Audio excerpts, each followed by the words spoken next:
Good afternoon, everybody, and welcome back to Robmotive. First off, and I didn't even realize this morning, I have over 1,500 miles on the Tacoma. I thought it was somewhere around 13, maybe 1,400, but as you can see, I've got 1,500 and I think it was 53 miles. That means it's time for the first oil change on my truck because I was always planning on doing it around 1,500 miles. So that's going to be coming up this week. I'm excited about that because, of course, I have the Fumato, if I'm pronouncing it right, drain valve to install, and then I'm going to go ahead and put on the skid plate and the catalytic converter shield, the theft shield, if you will. So I'm really excited about what's coming up. But how is the health of this horribly unreliable next generation Toyota Tacoma? At least that's what people would want you to believe. The detractors, the jealous, the competitors probably. First off, this is a 2025 Toyota Tacoma TRD Sport. I've had it for, well, 1,553 miles, but also several months. Yeah, I know it's not a lot of miles on the truck, but quite a while I've had this truck. And so far, it's been spot on. Let's talk about recalls. You know, there were, I think, a couple of recalls and maybe a few TSBs on the 2024s. Things like that brake line that they wanted you to bring in if you had a specific model. I think it was the TRD off-road with the 17-inch wheel. And also some sort of radio screen failure where you could get, I guess, a black screen. And then maybe the rear camera when towing or something like that anyway. None of those ever affected any of my trucks except for the brake line recall. On the 24 TRD off-road I would have had to take that in to have it fixed, I guess, or changed, had I kept the truck. I actually traded it for this one, so it never really applied to me. But no recalls on this particular model anyway, no TSBs, nothing weird, nothing strange. Everything has been spot on. Now, does that mean that this truck is perfect? Well, of course not. And again, the detractors out there, you know, they'll grab any little piece they can to try to discredit or diminish the truck. As far as realistically, what have I noticed in that respect? Well, on the hood, in each corner, there are areas where it almost looks like the paint ran a little bit, right?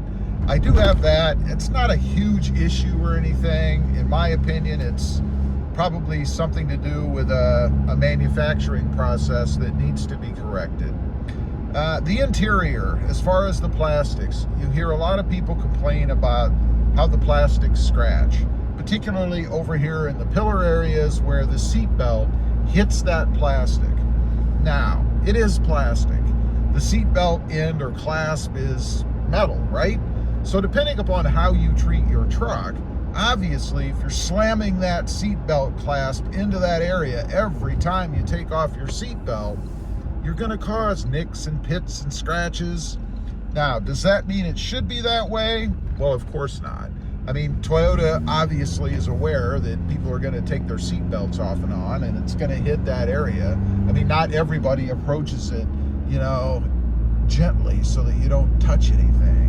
So they probably should have a more, I guess, dent or scratch-free maybe material over there of some kind, albeit a, I don't know, a covering, something like that, to kind of, I guess, protect it a little bit for when the seatbelt hits. Is it a big problem? No, I wouldn't say it's a huge problem. There is another area that seems to be common enough that Toyota probably should take a look at it, and that is the loose door hinge screws. I have seen many little videos of people demonstrating a clunk, a thud, a squeak, whatever it is, when that door is moved back and forth because the bolts holding the hinge equipment or hardware on is not tight, or they're not tight. It's a simple fix. I mean, obviously you put a wrench on it or a socket, you can tighten it up, but should you have to? And the answer to that is no, you shouldn't have to do that, particularly on a brand new truck. Let's talk about the hood. If you have the TRD Sport, as I do, with the hood scoop on it, you can see out there, the hood does move. And if you're paying attention in the video, you can probably see it kind of shuddering around, I guess, a little bit as we go over bumps and things. It's not a problem. If anything, it's more annoying, and it's more about perception, I guess. Because when you're driving the truck and you're looking out, which obviously is how you drive the truck, you're gonna see that move. It's gonna catch your eye, and it kind of makes you, or gives the impression, I guess, that maybe it's poor quality or cheaply done. I don't believe that it necessarily is. I think it would be easily correctable if Toyota just added a couple of support beams or something under the hood, and they probably will, because there have been many complaints about it. It's not as pronounced, I guess, on the TRD off-road, but it does exist. I have, or had, experienced that on my TRD off-road as well, but again, it's a lot less pronounced than what you get on the Sport.